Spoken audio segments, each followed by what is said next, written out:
எத்தனை பேர் உண்மையாகவே இந்த காலவெளியில் சந்தோஷமாக இருக்கிறவர்கள் மாத்திரம்தான் ஒரு விஷயம் ஹல்லேலூயா சொல்லுவோம் பாப்போம். சந்தோஷம் இல்லாதவர்களுக்கு ஆண்டவர் சந்தோஷத்தை இந்த காலவெளியில் கொடுப்பார் என்று விசுவாசிக்கிறவர்கள் எல்லாம் ஆமேன்னு சொல்லுவோம். ஆண்டவர் பெரிய காரியங்களை செய்ய வல்லவராக இருக்கிறார். மகிமையான காரியங்களை செய்வார், மகத்துவமான காரியங்களை செய்வார். பக்கத்தில் இருக்கிற 2-3 பேருக்கு வாழ்த்தல் கூறிவிட்டு அமரும்படி தாய்வாய் கேட்டுக்கொள்ளப்படுகிறீர்கள்.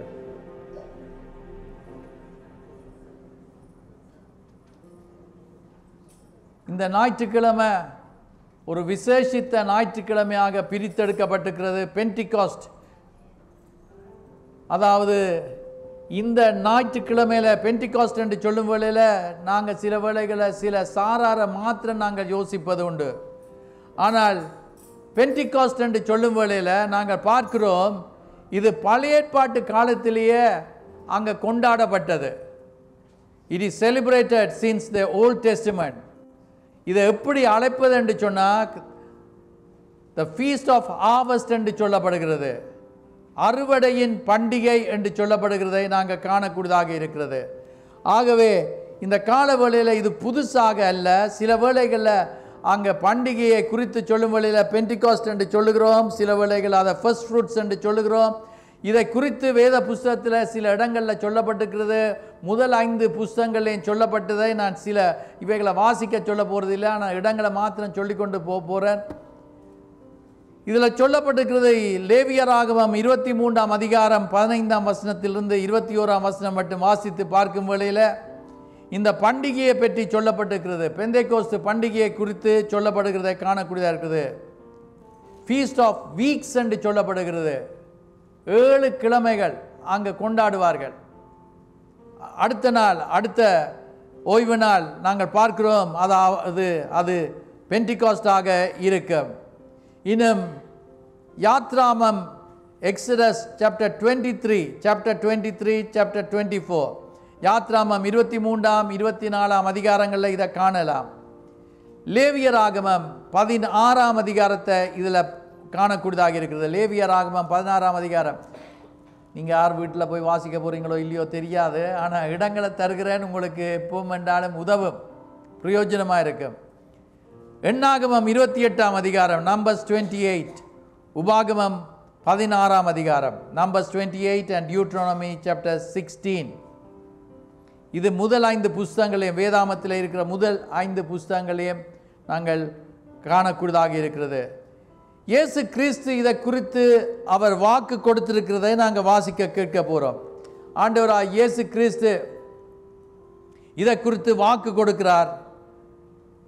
யோவான் 14ஆம் அதிகாரம் 26ஆம் வசனத்தை எடுத்தவர்கள் வாசிங்க. ஜான்ஸ் காஸ்பல் சாப்டர் 14 verse 26 வாசிக்க கேட்போம். என் நாமத்தினாலே பிதா அனுப்ப போகிற பரிசுத்த ஆவியாகிய, இப்ப பாருங்க, என் நாமத்தினால பிதா அனுப்ப போகிற பரிசுத்த ஆவியாக தேற்றரவாளனை எல்லாவற்றையும் உங்களுக்கு போதித்து, அவர் எல்லாவற்றையும் போதிப்பார். நான் உங்களுக்கு சொன்ன எல்லாவற்றையும் உங்களுக்கு நினைப்பூட்டுவார். அதே அதிகாரத்தில் நாங்கள் பார்க்க கூடதாக இருக்கிறது. 16ஆம் வசனத்தை வாசிப்போம். Same chapter 14 verse 16. நான் பிதாவை வேண்டிக் கொள்ளுவேன், அப்பொழுது என்றென்றைக்கும் உங்களுடனே கூட இருக்கும்படிக்கு சத்திய ஆவியாகிய வேறொரு தேற்றரவாளனை அவர் உங்களுக்கு தந்தருளுவார். அவன் கடவுளாகிய பரிசுத்த ஆவியானவர் இந்த கால வேளையில எங்களுக்குள்ளேயும் எங்களோடும் இருக்கிறார். ஆகவே பரிசுத்த ஆவியானவரோடு நாங்கள் இணைந்து காரியங்களை செய்ய முடியும். பரிசுத்த ஆவியானவர் தன்னுடைய சொந்த விருப்பப்படி எதையும் செய்ய மாட்டார். எப்பொழுதும் பிதா, குமாரன், பரிசுத்த ஆவியானவர் மூவரும் ஒன்றாக சேர்ந்து செயல்படுவார்கள் என்பதை நாங்கள் அறிந்திருக்கிறோம். இந்த கால வேளையில் நாங்கள் காணக்கூடியதாக இருக்கிறது. பழைய ஏற்பாட்டில் சொல்லப்பட்ட ஒரு புஸ்தகத்தில், யோவேல் என்று சொல்லப்படுகிற புஸ்தகத்தில் 2ஆம் அதிகாரத்துக்கு திருப்பிக் கொள்வோம் என்று சொன்னால், யோவேலின் புஸ்தகம் 2ஆம் அதிகாரம் 28ஆம் 29ஆம் வசனங்களை வாசித்து பார்க்கும் வேளையில் யோவேல் சாப்டர் 2 verse 28, 29 சொல்லப்படுகிறது. வாசிக்க கேட்போம். சொல்லப்படுகிறது, அதற்கு பின்பு நான் மாம்சமான யாவர் மேலும் என் ஆவியை ஊற்றுவேன். அவர் சொல்லுகிறார், நான் மாம்சமான யாவர் மேலும் என் ஆவியை ஊற்றுவேன். அப்பொழுது உங்கள் குமாரரும் உங்கள் பாருங்கள், எங்களுடைய பிள்ளைகளும் உங்களுடைய குமாரரும் குமாரத்திகளும் தீர்க்க தரிசனம் சொல்லுவார்கள். உங்கள் மூப்பர் இப்ப சொப்பனங்களையும் பரிசுத்த ஆவியானவரால் ஏவப்பட்டு தான் இந்த காரியங்களை செய்ய முடியும். பரிசுத்த ஆவியானவர் ஒருவன் உள்ளத்துல இருந்து கிரியை நடப்பிக்கும் வேளையில, நாங்கள் அதற்கு செவி கொடுக்கும் வேளையில, அதுக்கு இணங்கும் வேளையில கர்த்தர் எடுத்து உபயோகிப்பார். கர்த்தர் எங்களுடைய இருதயத்தில் ஒரு காரியத்தை சொல்லும் வேளையில, இது எங்களுக்கு தெரியணும், மாம்சத்தில் இல்லை, நாங்கள் எங்களுடைய விருப்பப்படி அல்ல, ஆவியானவர் சொல்லுகிறார் என்பது எங்களுக்கு ஐடென்டிஃபை பண்ணி கொள்ளக்கூடியதாக இருக்கும், அடையாளம் கண்டு கொள்ளக்கூடியதாக இருக்கும். அப்பொழுது பரிசுத்த ஆவியானவர் சொல்லுவதை நாங்கள் சொல்லும் வேளையில அது மற்றவர்களுக்கு ஆசீர்வாதமாக இருக்கும், மற்றவர்களுக்கு பிரயோஜனமாக இருக்கும். இப்பொழுது நான் உங்கள்கிட்ட ஒரு காரியத்தை சொல்லுகிறேன், தற்செயலாக ஆவியானவர் சொல்லுகிறத நான் சொல்லாமல் விட்டால் என்ன நடக்கும் என்று யோசிக்கிறீங்க? கர்த்தர் இன்னொரு நபருக்கு அதே வார்த்தையை கொடுத்து பேச ஆரம்பிப்பார். ஆண்டவர் எவ்விதமாகவும் தன்னுடைய சித்தத்தை செய்து முடிக்க வல்லவராயிருக்கிறார். அவரால் கூடாத ஒன்றும் இல்லை. அங்க சொல்லப்பட்டிருக்கிறது, உங்கள் மூப்பர் சொப்பனங்களையும் வாசியுங்கள், உங்கள் வாலிபர் தரிசனங்களையும் காண்பார்கள், அவன் வாலிபர் தரிசனங்களை காண்பார்கள், ஊழியக்காரர் மேலும் ஊழியக்காரிகள் மேலும் அந்நாட்களிலே என் ஆவியை ஊற்றுவேன். அங்க நாங்கள் இங்கிலீஷ்ல வாசிக்க நாங்க கேட்போம். அதுல சொல்லப்பட்டிருக்கிறது ஜோவேல் சாப்டர் 22 verse 29ல சொல்லப்பட்டிருக்கிறது. யாராயிலும் ஆங்கில வேத புஸ்தகம் இருந்தால் சத்தமா வாசியுங்கள். கீதியில சொல்லப்படுகிறது. அங்க பாருங்கள், அங்க சொல்லப்பட்டிருக்கிறது, என்னுடைய சர்வன்ட்ஸ், வேலைக்காரர் எல்லாரையும், ஆண்டவர் பச்சைபாதம் உள்ளவர் அல்ல, எல்லாரையும் ஊழியக்காரர் என்று சொல்லும் வேளையில வேலைக்காரராக இருக்கலாம், வேலைக்காரிகளாக இருக்கலாம், ஆண்டவர் எல்லாரையும், அடிமைகளாக இருக்கலாம், சுயாதீனம் உள்ளவர்களாக இருக்கலாம், அவர் எல்லாருக்கும் பரிசுத்த ஆவியானவரை கொடுக்கிறவராக இருக்கிறார். அவர் பச்சைபாதம் உள்ள தேவன் அல்ல என்பதை காணக்கூடியதாக இருக்கிறது. ஆகவே தான் நாங்கள் பார்க்கக்கூடியதாக இருக்கிறது. என்னவென்று சொன்னால், அப்போஸ்தலர் நடபடிகளை வாசித்து பார்க்கும் வேளையில அங்கே நடைபெறுகிற சில காரியங்களை காணக்கூடியதாக இருக்கிறது. அதுக்கு முன்பதாக சில காரியங்களை சொல்ல விரும்புகிறேன். அங்கே பெந்தெகோஸ்து ஒரு யாத்திரை விழாவாக இருந்தது. Pentecost was a pilgrim festival என்று சொல்லி நாங்கள் காணக்கூடியதாக இருக்கிறது. யூத அவங்களுடைய சட்டத்தின்படி அல்லாவிட்டால் அவங்களுடைய லாயின் படி எல்லா யூத ஆண்களும் அவர்கள் எங்கெங்கே உலகத்தில் இருந்தாலும், எந்த இடத்துல இருந்தாலும் அவர்கள் எருசலேமுக்கு வருவார்கள். to celebrate the 50th day, the Pentecost festival. அதை அவர்கள் கொண்டாடுவதற்காக வருவார்கள். Pentecost was a holiday. அன்றைக்கு பெந்தெகோஸ்து நாள் என்பது ஒரு விடுமுறையாக இருந்தது. அந்த நாளில் பாடசாலைகளோ அல்லாவிட்டால் கடைகளோ திறந்திருக்க மாட்டாது, எல்லாம் மூடி இருக்கும். It was a day of celebration, ஒரு கொண்டாட்டத்தின் நாளாக இருந்தது. கொண்டாடுவார்கள், அந்த இட் வில் பி செலிப்ரேட்டட். அங்கே நாங்கள் பார்க்கிறோம் என்னவென்று சொன்னால், certain celebrations and sacrifices and offerings which were prescribed in the law for the day of Pentecost. அவர்கள் என்ன செய்வார்கள், அங்கே சில காரியங்கள், சடங்காச்சாரங்கள் அங்கே நடக்கிறது, சில பலிகள் இருக்கிறது, அது அங்கே எழுத்தின்படி சொல்லப்பட்டதை அந்த பெந்தெகோஸ்து நாளில் எல்லாரும் கொண்டாடுவார்கள். So it was a big. எத்தனை பேர் திருவிழாக்கு போயிருக்கிறீங்க? திருவிழாக்கு போனாக்கள் அது எவ்வளவு பெரிய கொண்டாட்டமாக இருக்கும், எல்லாம் வருவாங்க. அதுபோல தான் இட்ஸ் அ ஃபெஸ்டிவல், ஒரு பெரிய செலிப்ரேஷன். ஸோ பெண்டிகாஸ்ட் என்று சொல்லி வாசித்து படித்து பார்க்கும் வேளையில் இது சும்மா கத்துறவங்கள் அல்ல. பெண்டிகாஸ்ட் என்று சொல்லும் வேளையில் அந்நிய பாஷை பேசுகிறவங்க மாத்திரம் பெண்டிகாஸ்ட் இல்லை. பெண்டிகாஸ்ட் என்று சொன்னால் அது அர்த்தம் 50th day, 50வது நாள். ஆகவே தான் நாங்கள் பார்க்குறோம் என்னவென்று சொன்னால், வேத புஸ்தகத்தை எடுத்து வாசித்து பார்ப்போம். லூக்கா எழுதிய சுவிசேஷம் 24ஆம் அதிகாரம் 49ஆம் வசனத்தில் எடுத்தவர்கள் நாங்கள் வாசிக்கும் வேளையில் லூக் சாப்டர் 24 verse 49 அங்கே பார்க்கிறோம். சொல்லப்படுகிறது, இயேசு கிறிஸ்து அவர் உயிரோடு எழுந்த பின்பு சொல்லுகிறார், என் பிதா வாக்குத்தத்தம் பண்ணினதை, என்னுடைய பிதா வாக்குத்தத்தம் பண்ணி இருக்கிறார். So the Father has already given a promise. அவர் வாக்குத்தத்தம் பண்ணினதை இதோ நான் உங்களுக்கு அனுப்புகிறேன், நான் உங்களுக்கு அனுப்புகிறேன். நீங்களோ உன்னதத்தில் இருந்து வரும் பலனால் தரிப்பிக்கப்படும் நீங்க உன்னதத்திலிருந்து வரும் எண்ணத்தினால, பெலத்தினால, எல்லாரும் பெலன் என்று சொல்லுங்க பாப்போம். பெலத்தினால தரிப்பிக்கப்படும் வரைக்கும் எங்க இருக்க வேணுமா? எருசலேம் நகரத்தில் இருங்கள். ஆண்டவர் சொல்லுகிறார், எருசலேம் நகரத்திலே இருங்கள் என்று சொல்லுகிறார். ஆண்டவர் ஒரு கட்டளையை கொடுக்கிறார். நீங்க இந்த பெலனை பெற்றுக்கொள்ளும் வரைக்கும் நீங்க எங்கேயும் போகக்கூடாது. ஆண்டவர் அதுக்கு முன்பதாக சொல்லுகிறார், உலகம் எங்கும் போய் நீங்க சுவிசேஷத்தை அறிவிக்க வேண்டும் என்று சொல்லி. ஆனா இப்பொழுது அவர் சொல்லுகிறார் என்னவென்று சொன்னால், அப்போஸ்தலர் நடபடிகள் 1ஆம் அதிகாரத்துக்கு திருப்பிக் கொள்ளுவோம். ஆக்ட்ஸ் சாப்டர் 1 verse 3 இருந்து 3ஆம் வசனத்திலிருந்து நாங்கள் வாசிப்போம். ஆண்டவராகிய இயேசு கிறிஸ்து பாடுபட்ட பின்பு 40 நாளளவும் அப்போஸ்தலருக்கு தரிசனமானார். தேவனுடைய ராஜ்யத்துக்குரியவைகளை அவர்களுடனே பேசி, பாருங்கள், அப்போஸ்தலர்களோடு கூட தேவனுடைய ராஜ்யத்துக்குரியவைகளை அவர்களோடு கூட அங்க பேசுகிறதை காணக்கூடியதா இருக்கிறது.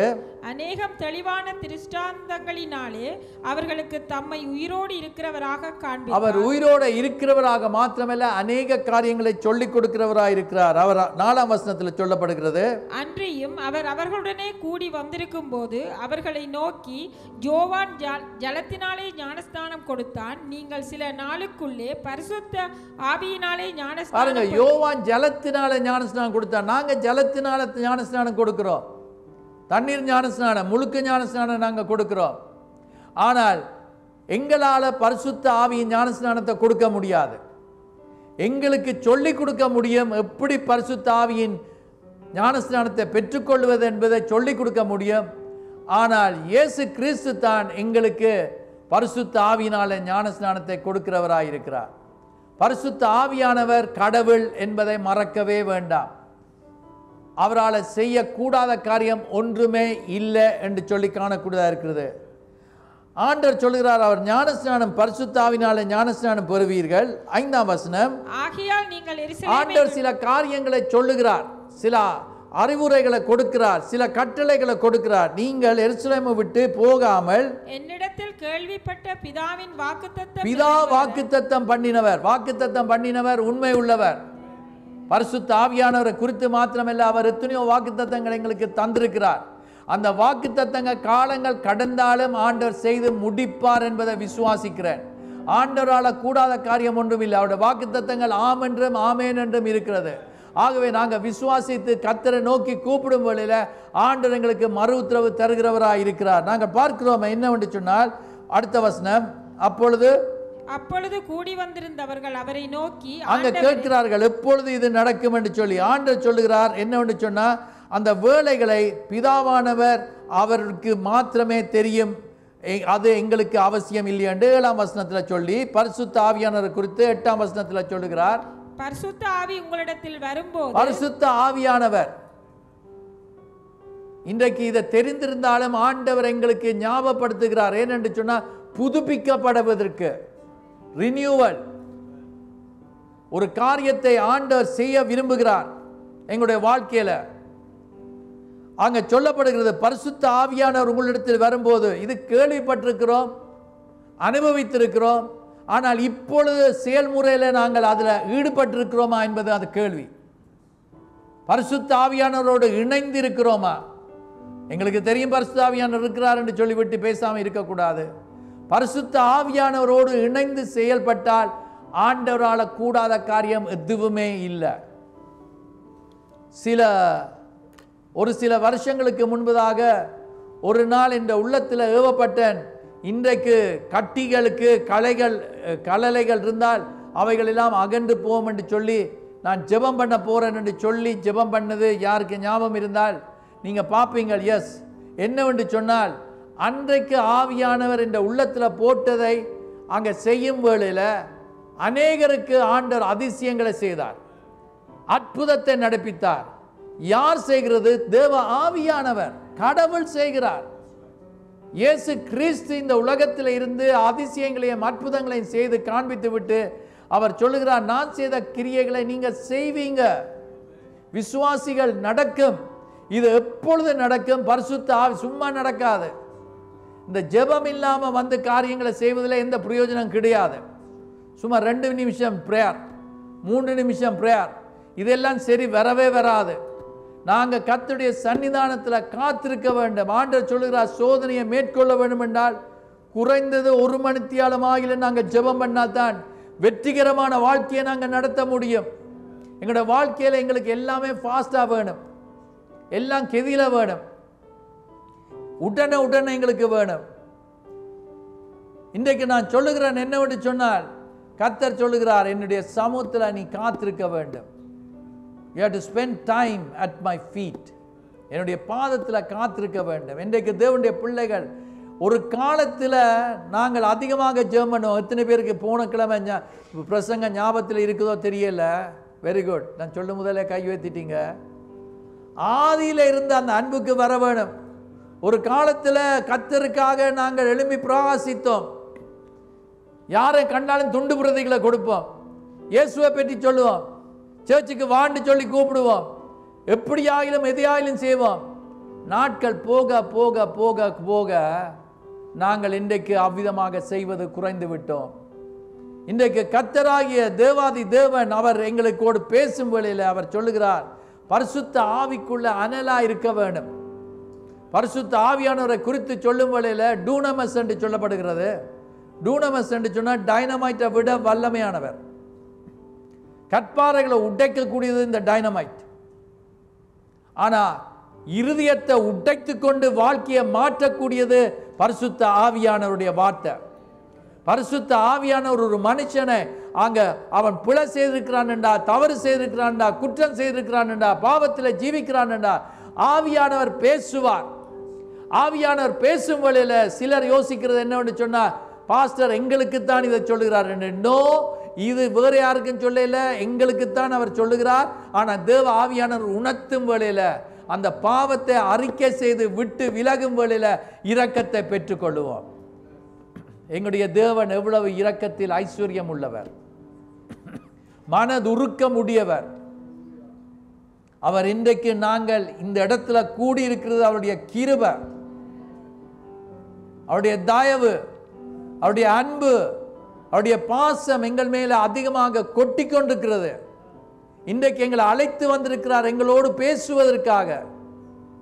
இன்றைக்கு ஆண்டவர் சொல்லுகிறார் என்னவென்று சொன்னால், பரிசுத்த ஆவியானவர் உங்களிடத்தில் வரும்போது நீங்கள் பலன் அடைந்து ye shall receive power, வல்லமையை பெற்றுக்கொள்வீர்கள்.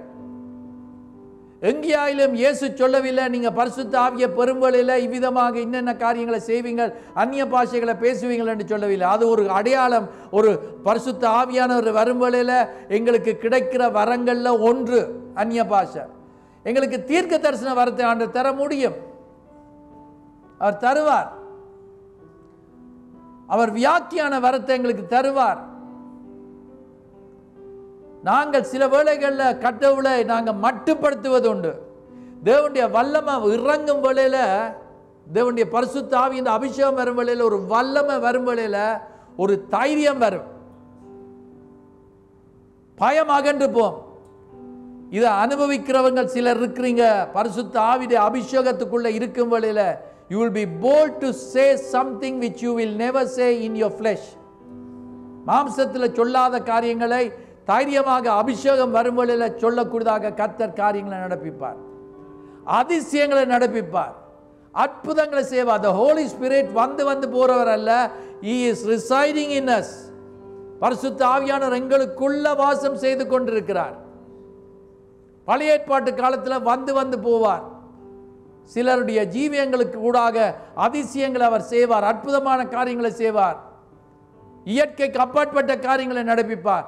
ஆனால் இப்பொழுது எங்களுக்குள்ள அவர் வந்து வாசம் செய்து கொண்டிருக்கிறதுனால அவர் any time he can do anything for us. அவர் எதையும் எப்பொழுதும் செய்ய வல்லவராயிருக்கிறார்.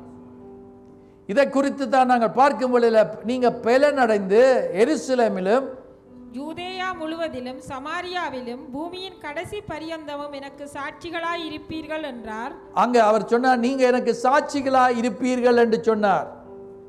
அவர் அங்க முதலாவது ஒரு கட்டளை, இதை ஞாபகத்தில் வைத்துக் கொள்ளுங்கள்.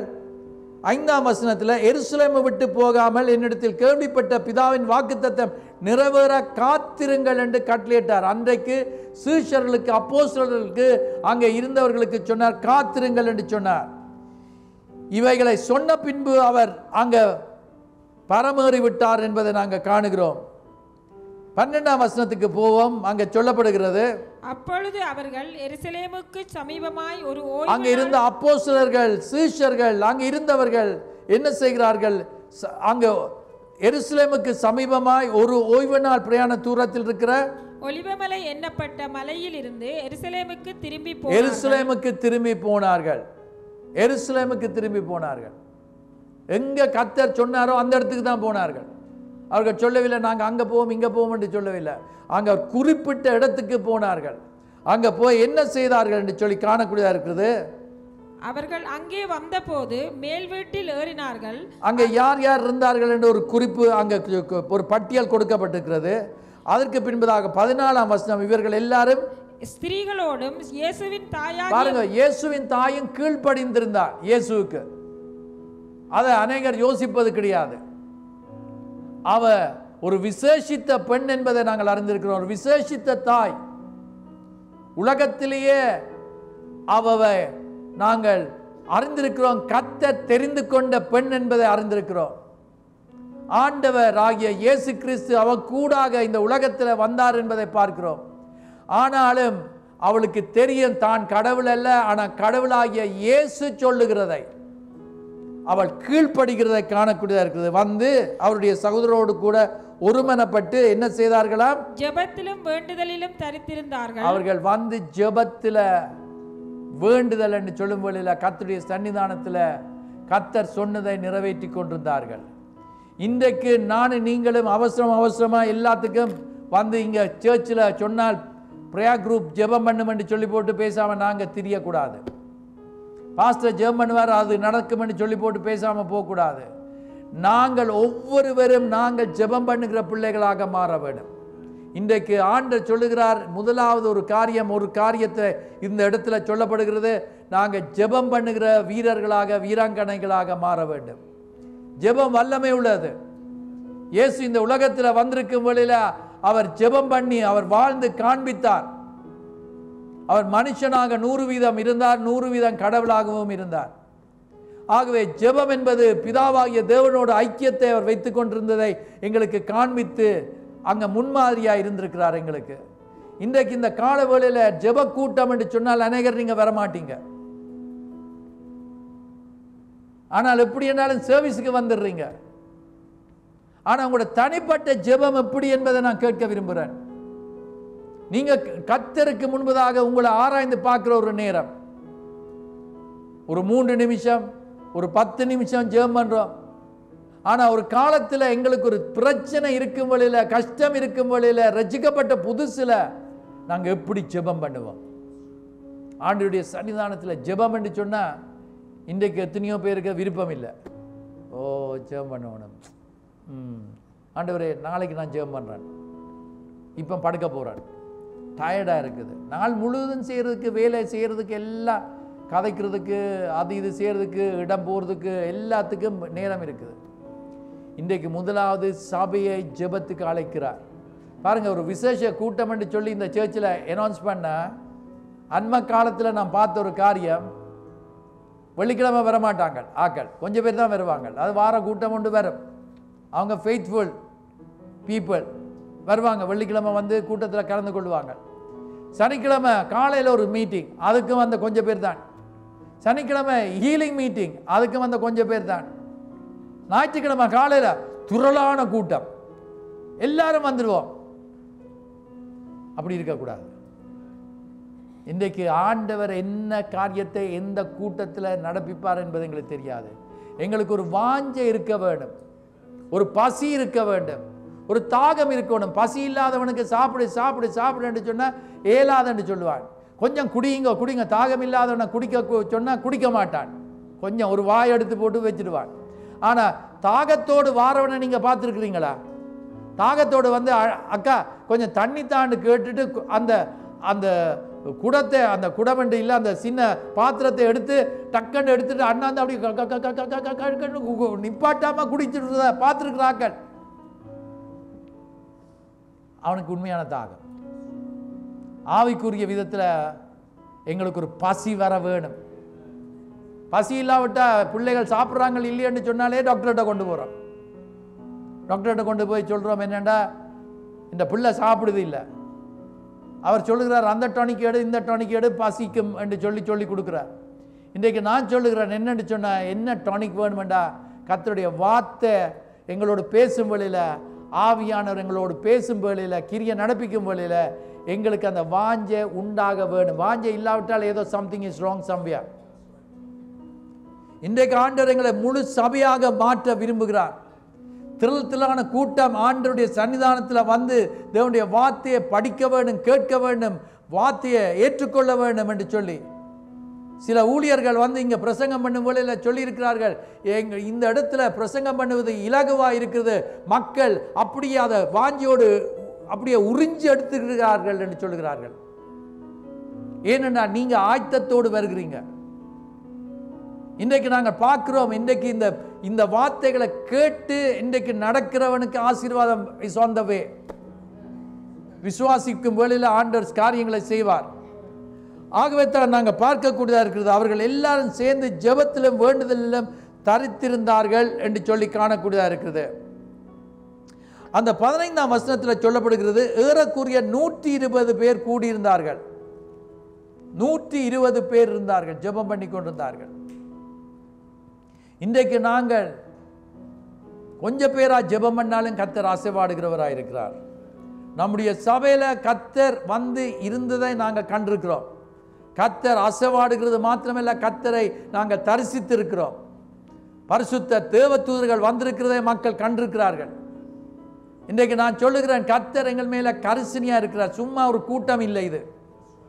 இந்த இடத்தை கர்த்தருக்கென்று பிரதிஷ்டை செய்திருக்கிறோம். இந்த இடத்தை, இந்த கட்டடத்தை கர்த்தருக்கென்று அர்ப்பணித்திருக்கிறோம். இந்த இடத்துல நடைபெறுகிற ஒவ்வொன்றிலும் கர்த்தர் மகிமை அடையக்கூடியதாக, கர்த்தர் காரியங்களை நடப்பிக்கக்கூடியதாக, கர்த்தர் பெரிய காரியங்களை நடப்பிக்கிறவராக இருக்கிறார். ஆண்டவர் கட்டுண்டவர்களை விடுதலையாக்குறார். பாவத்தில் ஜீவிக்கிறவர்களை விடுதலையாக்குறார். ஆவியானவருக்கு நாங்கள் இடம் கொடுக்கும் வழியில் தன் பாவங்களை மறைக்கிறவன் வாழ்வடைய மாட்டான்.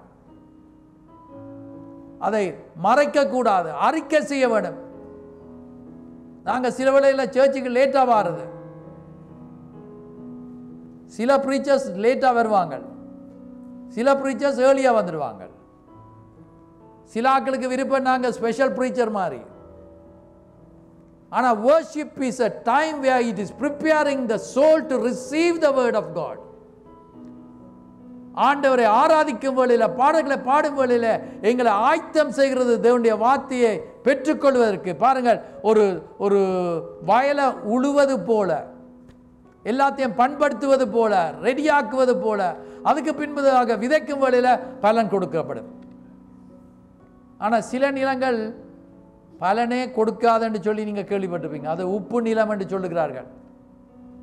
அதில் எவ்வளவு தான் கொத்தி, எவ்வளவு தான் செய்து, எவ்வளவு தான், அதை பற்றி எனக்கு ஒரு நபர் கடந்த கிழமையில் சொல்லி கொண்டிருந்தார்கள்.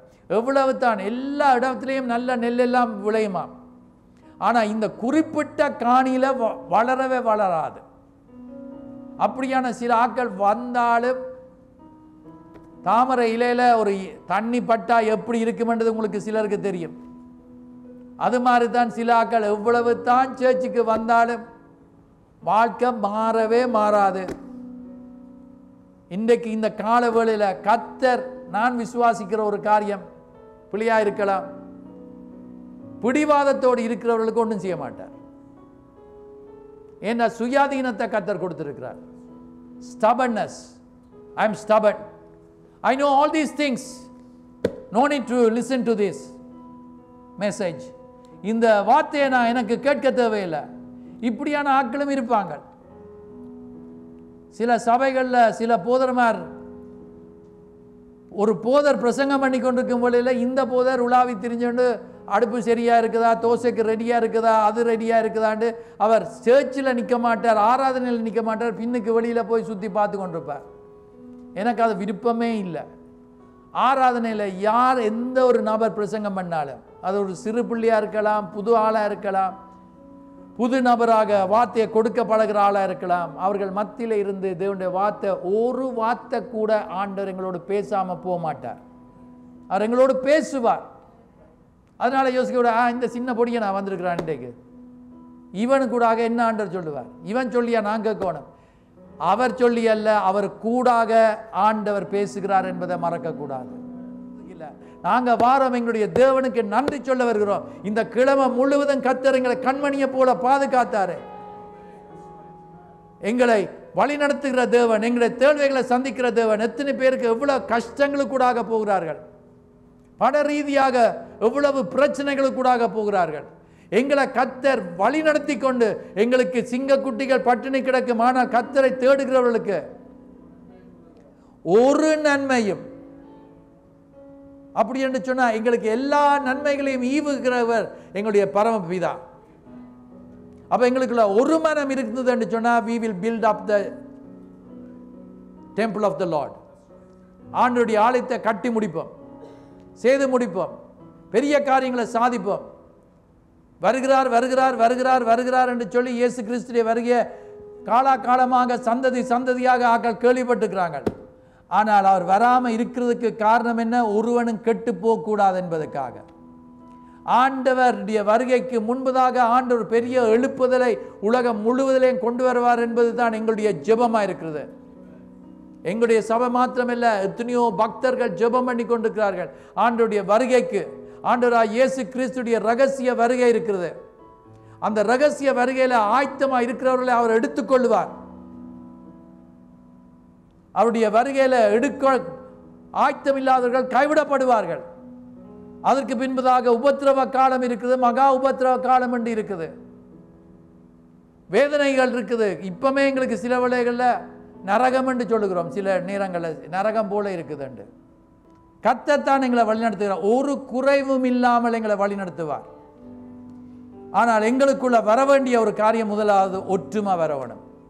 ஒற்றுமை வந்து நாங்கள் ஜெபம் பண்ண வேண்டும். ஒற்றுமையாக இருந்தால் போதாது, குழப்படி செய்கிறதுக்கு ஒற்றுமை, அப்புறம் காட்டி கொடுக்குறதுலேயும் எல்லாரும் ஆம்பிட்டு வாங்க.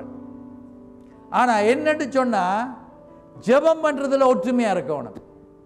ஒரு மனம் சேர்ந்து ஒன்றாக சேர்ந்து, ஆண்டவரே இந்த விஷனுக்காக ப்ரே பண்ணும் வேளையில் நான் ப்ரே பண்ணுறேன், எனக்கு கொஞ்சம் துண்டு பிரதிகளை தாங்க, எனக்கு நான் போயிட்டு ஒரு 10-15 நான் ஆக்களுக்கு கொடுத்து ஆக்களை கூப்பிட போகிறேன். நேற்று நாங்கள் இங்கே வந்திருக்கும் வேளையில் ஒருவர், எங்களுக்கு தெரியாத ஒரு தேசத்து நபர், அவர் வந்தார். என்னன்னு சொன்னால், இந்த கேட்ஸ் திறந்திருந்தது, நான் வந்தேன், உங்களுடைய ஆலயத்துக்கு நான் வந்து பார்க்கலாம், யாரையும் சந்திக்கலாம், நான் ஊழியங்களில் ஈடுபட விரும்புகிறேன் என்று சொல்லி வந்தார். இன்றைக்கு நான் சொல்லுகிறேன், கர்த்தர் மக்களை அழைத்து வருவார். ஆனால் நாங்கள் அழைக்க வேண்டும். எங்களுடைய ஃப்ரெண்ட்ஸ் எத்தனை பேர் இயேசு இல்லாமல் மறித்து கொண்டிருக்கிறார்கள். இதுதான் பரிசுத்த ஆவியான வரும் வழியில் கலாபலா வடவடை என்று போகிறது இல்லை. வாரவர் தாரதுக்கு காரணம் சாட்சியா இருக்க. இங்க நல்ல பிரசங்கம் தான், வெளியில பிரசங்கம் இல்லை. எங்களோட வாழ்க்கை எப்படிப்பட்டதா இருக்குது? இங்க அல்லேலூயா துதி மகிமை, அங்க போனா அடியடா புடியடா சண்டித்தனம். ஒரு உலகத்து நபர் சொல்றதை நான் கேட்டேன், இந்த டாக்ஸிக் பண்ணக்கூடிய ஆக்களோட ஐக்கியம் வைக்கக்கூடாதாம். அப்போ என்னதுன்னு சொல்லி நான் பார்த்தேன். மற்ற ஆக்களை பற்றி தேவையில்லாத கதைக்கிற ஆக்களோட வச்சா அது எங்களுக்கு வருத்தத்தை கொண்டரும், உடம்பெல்லாம் வைக்குமா. போயிட்டு ஜிம்முக்கும் அங்கே போயிட்டு நாங்கள் எங்களை டயட்டிங் பிளானில் போனாலும் எல்லாம் முடிஞ்சோடனே திரும்ப அந்த வரும். முதலாவது வெட்ட வேண்டியது என்னென்னா, தேவையில்லாத கதை, ஊர்க்கதை கதைப்பாங்க, தேவையில்லாத கதைப்பாங்க. இன்றைக்கு ஆண்டவர் எங்களை சுத்திகரிக்கிறாரா இல்லையா? இவங்க கதைக்க வலிக்கிட்டோன்னே ஃபோனை வச்சுருவோம்.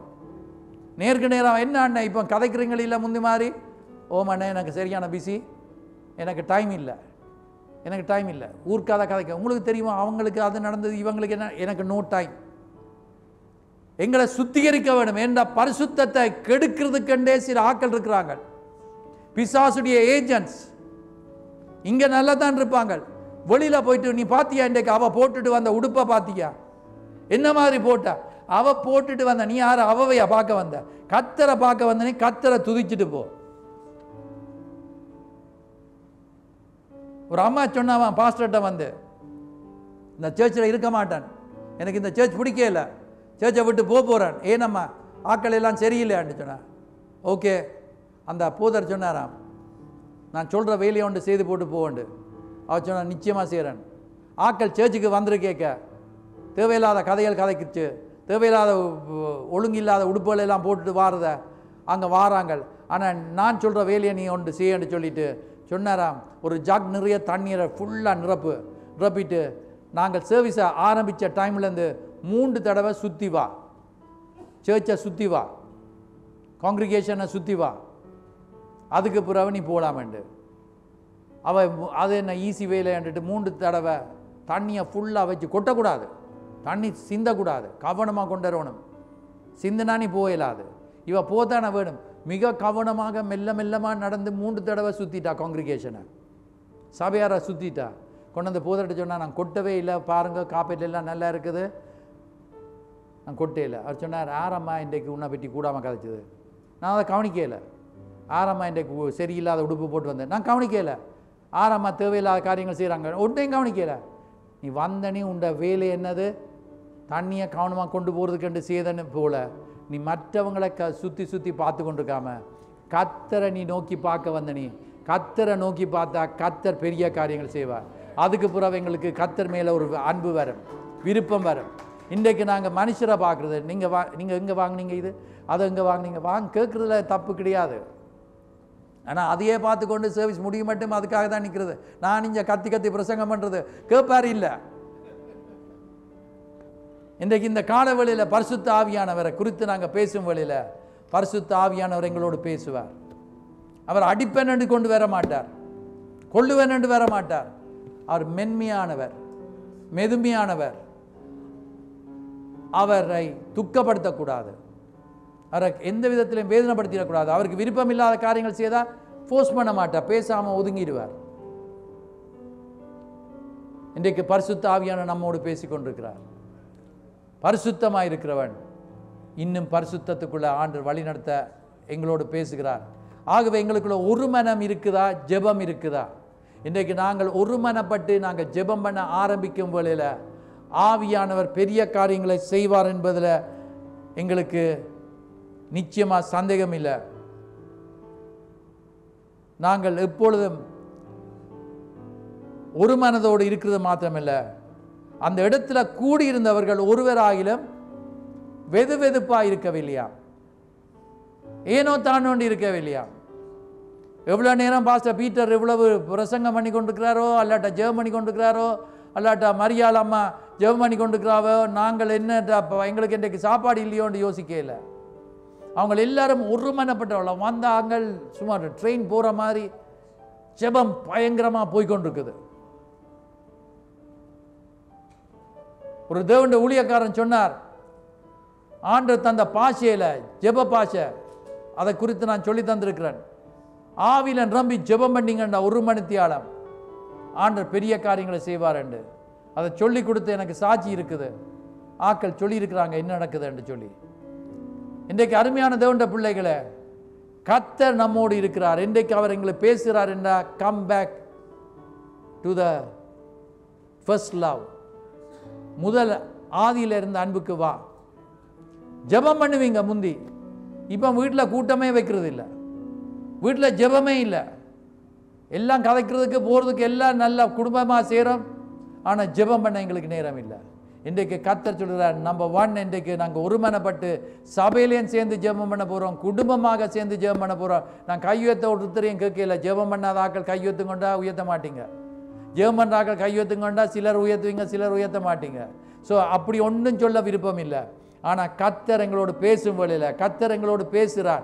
நாங்கள் சேர்ந்து புருஷனும் மனைவியும் பிள்ளைகளும் குடும்பமாக சேர்ந்து ஜெபம் பண்ணும் வழியில், தனி ஜெபம் வைக்கும் வழியில், சபையாக சேர்ந்து ஜெபம் பண்ணும் வழியில் ஆண்டவர் பெரிய காரியங்களை செய்வார். அங்கே நாங்கள் பார்க்குறோம், அந்த இடத்துல கூடினவர்கள் எல்லாம் ஊக்கமாக, they were united in faith and prayer, விசுவாசத்தில். ஆண்டவர் சொன்னார் பரிசுத்த ஆவியானவர் வருவார், நீங்கள் அது வரைக்கும் காத்துருங்க. so they were trusting God, கர்த்தரில் விசுவாசம் வைத்திருந்தார்கள், நம்பிக்கை வைத்திருந்தார்கள், அவளுக்கு விசுவாசம் இருந்தது. அது மாத்திரமல்ல, அவர்கள் என்ன செய்தார்கள் என்று சொன்னால், அவர்கள் ஜெபத்தில் உறுதியாக தரித்திருந்தார்கள். they were united, ஒன்றாக இருந்தார்கள். இன்றைக்கு ஒரு மன இருக்கிற இடத்துல ஆண்டவர் பெரிய காரியங்களை செய்வார்.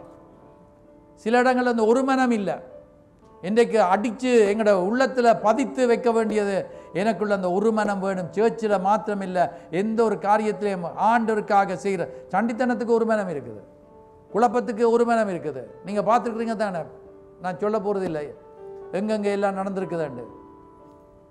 இன்றைக்கு அருமையான தேவனுடைய பிள்ளைகளை, கர்த்தருடைய நாமத்தை உயர்த்த ஒரு மனம் வேணும், கர்த்தரை மகிமைப்படுத்த ஒரு மனம் எங்களுக்கு வேண்டும்.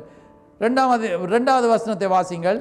அப்பொழுது பலத்த காற்று அடிக்கிற முழக்கம் போல, அங்க பலத்த காற்று அடிக்கிறது போல வானத்திலிருந்து சடுதியாய் ஒரு முழக்கம் உண்டாகி அவர்கள் உட்கார்ந்திருந்த வீடு முழுவதும். பாருங்கள் என்னவென்று சொன்னா, சீனாய் மலையில யாத்ராமம் 19ஆம் அதிகாரத்தில் இருக்குது, வாசிக்க தேவையில்லை. 17ஆம் 18ஆம் வசனத்தில் சீனாய் மலையில சர்வ வல்லவர் கடவுள் மோசேக்கு அங்க லோவை கொடுக்கும் வேளையில அந்த மலையில என்ன நடந்தது என்பதை நாங்கள் அறிந்திருக்கிறோம். பயங்கர அக்கினி, பயங்கரமாக புகையா இருந்தது, பயங்கரமாக அந்த இடம் இருந்தது, அசைஞ்சு கொண்டிருந்தது. இன்றைக்கு பரிசுத்த ஆவியானவர் கடவுள் அவர் வரும் வேளையில் எப்படி இருந்ததா, ஒரு முழக்கம் உண்டாகி, சில வேளைகளை இடி ஒன்று விழுகிறத நீங்கள் கேட்டிருப்பீங்க, பயப்படுவீங்க, திடீரென்று ஒரு இடி. இன்றைக்கு நான் சொல்றேன், அதை விட பயங்கரமாக ஒரு முழக்கம் உண்டாகி அவர்கள் உட்கார்ந்திருந்த வீடு முழுவதையும் நிரப்பிட்டுது என்று சொல்லி பார்க்கிறோம். அது காற்று அடிக்கிறது போல பயங்கரமாக சுழல் காற்று, பயங்கரமாக எப்படி காற்று அடிக்கும் ரூமுக்குள்ள, பயங்கரமாக பரிசுத்த ஆவியான வரும்பொழுது சும்மா வரவில்லை, பயங்கரமாக இறங்கினார். எப்படி சீனா மலையில தேவன் கட்டளைகளை கொடுத்தாரோ அந்த நேரத்தில் நடந்தது போல பரிசுத்த ஆவியானவர் 120 பேர் அவர்கள் இருந்து ஒருமனப்பட்டவர்களாக ஜெபம் பண்ணி கொண்டிருக்கும் வேளையில அங்க அந்த இடத்துல அதிசயத்தை காணக்கூடியதாக இருந்தது.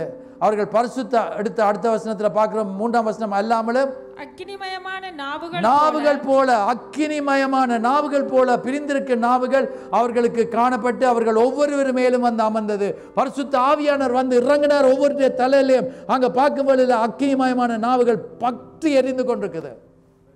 ஏசாயா சொல்லுகிறான், நான் அசுத்த உதடுகள் உள்ள மனிதர்கள் மத்தியிலே நான் இருக்கிறேன். அப்பொழுது அக்கினி தணலினால வந்து அவருடைய நாவை தொட்டு சுத்திகரித்தவர். இன்றைக்கு எங்களை சுத்திகரிக்க அந்த பரிசுத்த அக்கினி எங்கள் மேலே இறங்குவதாக. சும்மா வந்து பாட்டு பாடுறது இல்லை, சும்மா வந்து துதிப்பது இல்லை, சும்மா வந்து 2 பாட்டை பாடிட்டு போறது இல்லை.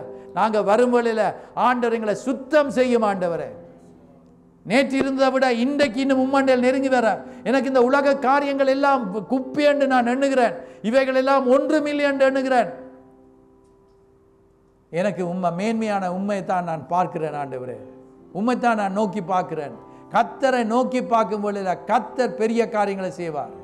இன்றைக்கு ஆண்டவர் அதிசயங்களை நடப்பிப்பார், ஆண்டவர் அற்புதங்களை நடப்பிப்பார் என்பதை நான் விசுவாசிக்கிறேன். நாங்கள் பாருங்கள், அப்பொழுது என்ன நடக்கிறது, அமர்ந்து அவர்கள் எல்லாரும் என்ன செய்கிறார்களாம், பரிசுத்த ஆவியினாலே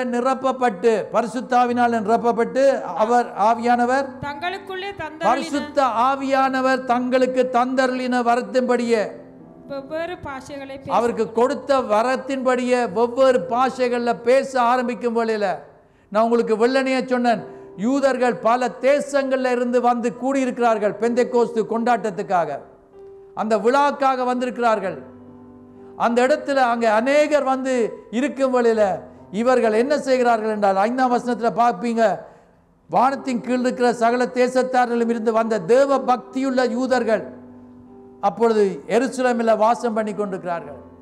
பயங்கரமான வல்லமை இறங்கி எல்லாரும் 120 பேர் ஆவில நிரம்பி ஜெபம் பண்ணி கொண்டிருக்கிறத காணக்கூடியதா இருக்குது. இன்றைக்கு அந்த பரிசுத்த ஆவியானவர் நம்மையில வேணும் என்று சொன்னார், சும்மா வந்து இருக்கக்கூடாது. ஒரு கேம்ப் மீட்டிங் இலங்கையில் நடந்தது. அந்த கேம்ப் மீட்டிங்க்கு ரசிக்கப்படாதவனும் வந்திருந்தானா. அவன் வந்து எல்லாரும் பரிசுத்த ஆவியானவரை பற்றி சொல்லி கொடுத்து ஜெபம் பண்ண போகும்போது இவன் ரசிக்கப்படாதவன்.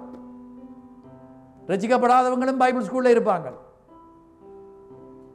நீங்கள் யோசிக்கக்கூடாது பைபிள் ஸ்கூலுக்கு போகிறவன் எல்லாம் ரசிக்கப்பட்டவன் உண்டு, யோசிக்கக்கூடாது சேர்ச்சுக்கு வரவன் எல்லாம் நல்லவன் உண்டு. எல்லா விதமான ஆட்களும் சேர்ச்சுக்கு வருவாங்க. ஸோ சேர்ச்சில் தானே நான் கண்டேன், சேர்ச்சில் தானே கண்டுட்டு நான் கல்யாணம் கட்ட கொடுத்தேன், இன்றைக்கு பாருங்க வச்சா உதைக்கிறான்ண்டு. சேர்ச்சுக்கு வரவன் எல்லாம் நல்லவன் இல்லை.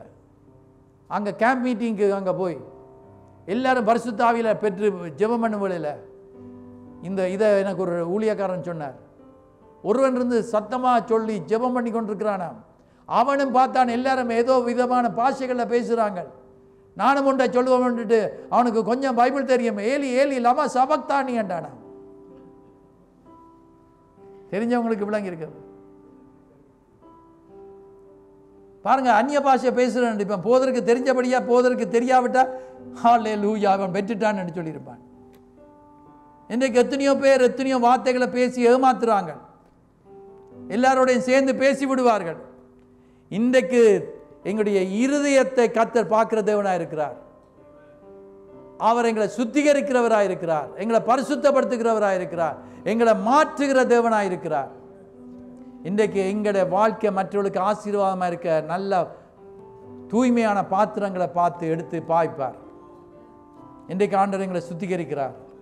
அங்கே வந்தவர்கள் எல்லாரும், அப்பொழுது அந்த இடத்துல வந்தவர்கள் எல்லாம் என்னண்டா சொல்லுகிறார்கள், எல்லாரும் 12ஆம் வசனத்தில் எல்லாரும் பிரமித்து சந்தேகப்படுகிறாங்க. சந்தேகம் வந்துட்டது. என்னண்டா இது என்னமா முடியும் என்று ஒருவரோடு சொல்லிக் கொண்டார்கள். மற்றவர்களோ இவர்கள் மதுபானத்தினால் நிறைந்திருக்கிறார்கள் என்று பரியாசம் பண்ணினார்கள். அப்பொழுது பேதுரு 8ஆம் வசனத்தில் பார்க்கிறோம், இவர்கள் பேச கேட்கிறோமே, எங்களுடைய ஜென்ம பாஷையில் இவங்க பேசுறாங்க, எங்களுடைய சொந்த மொழியில. நான் இப்போ ஜெர்மனிலேருந்து வந்திருந்தேன், டச்சில் பேசுகிறத கேட்குறேன், பிரெஞ்சில் பேசுகிறத கேட்குறேன், தெரியாத மொழியில் நான் பேசுகிறத கேட்குறேன், படியாத மொழியில் இவங்கள் படிக்கவில்லை. அதுதான் ஆவியானவர் கிரியை நடப்பித்தார். அந்த நாளில் ஆவியானவர் கிரியை நடப்பிக்கும் வழியில் பலமாக இறங்கி வல்லமையாக இறங்கி அதிசயங்களை செய்வதற்கு இன்றைக்கு ஒரு மனுஷனுடைய வாழ்க்கையை பரிசுத்த ஆவியானவர் தொட்டுட்டா அவன் வித்தியாசமான மனுஷனாக இருப்பான். ஒரு காலத்தில் அவன் மோசமான ஒரு மனுஷனாக இருந்திருப்பான், பாவத்தில் இருந்திருப்பான், குடிக்காரனாக இருந்திருப்பான். அன்றைக்கும் ஒரு அந்த வாலிப தம்பி என்னை பார்த்துட்டு பெரிய சந்தோஷமாக சொல்கிறார். என்னென்னு சொன்னால், என்னுடைய ஃப்ரெண்ட்ஸ் எல்லாம் ஆச்சரியப்படுறாங்க, உனக்கு எப்படி இது நடந்தது, புகைத்த பழக்கத்திலிருந்து எப்படி விடுதலை பெற்றாய் ஏண்டா. தான் ஒரு நாளுக்கு ஒரு பேக்கெட்டை புகைத்து முடித்துடுவாரா, எனக்கு எப்படி இது புகைக்காமல் இருக்கிறாய் என்று சொல்லி ஆச்சரியப்படுறார். கர்த்தர் மெய்யா அவன் நின்று எனக்கு என்னோட கதைச்சிட்டு போகணும்னு நின்றான், கதைச்சான். பைபிள் ஸ்டடி முடித்த பிறகு கர்த்தர் ஒருவனை விடுதலை ஆக்கினார். அவனுடைய வாழ்க்கையை முழுமையாக தலைகீழாக சரிப்படுத்தி மாற்றுவார். மாறாதவர்கள் இன்றைக்கு இந்த காலவெளியில் ஆவியானவருக்கு இடம் கொடுங்க. ஆவியானவரே, நான் கொஞ்சம் அரையும் குறையமாக இருக்கிறேன், இது டேஞ்சரஸ். ஆன்டிபயோட்டிக் எடுத்தால் ஃபுல்லாக எடுத்து முடிக்கணும் கோர்ஸ். அரையும் குறையமாக இருந்ததுன்னா வருத்தம் கூடிடும். அரையும் குறையமாக பரிசுத்த ஆவியில் வந்து நான் நின்று நிற்கிறேன், சேர்ச்சில் நிற்கிறேன், போகிறேன், சும்மா வாரன் போகிறேன் இல்லை, கர்த்தர் மாற்றுவார். ஒரு சகோதரன் எங்களுடைய சபையில் இன்றைக்கு இல்லை, ஆனால் அந்த ஒரு சகோதரன் தன்னுடைய மனைவியை மாத்திரம் சேர்ச்சி கொண்டு வந்து விட்டு போட்டு போகிறதுக்கு கொண்டு வந்து விட்டுட்டு போவார். வாசலில் நின்று வார்த்தையை கேட்டுக்கொண்டிருந்தார். ஒரு நாள் ஆண்டவர் அவரை வாசல்லையே பரிசுத்த ஆவியினால் நிரப்பினார். பரிசுத்த ஆவியான இன்றைக்கு அவர் கர்த்தருக்காக ஒரு சபையில் நின்று ஊழியம் செய்து கொண்டிருக்கிறார். எங்களுடைய சேர்ச் எத்தனையோ பேருக்கு ஆசீர்வாதத்தை கொடுத்துருக்குது. இன்றைக்கு இந்த இடத்துல வார்த்தையை கேட்குற நீங்கள், பரிசுத்த ஆவியானவர் உங்களை அழைத்து வந்திருக்கிறார் உங்களோட வாழ்க்கையில் ஒரு நன்மையை செய்வதற்காக.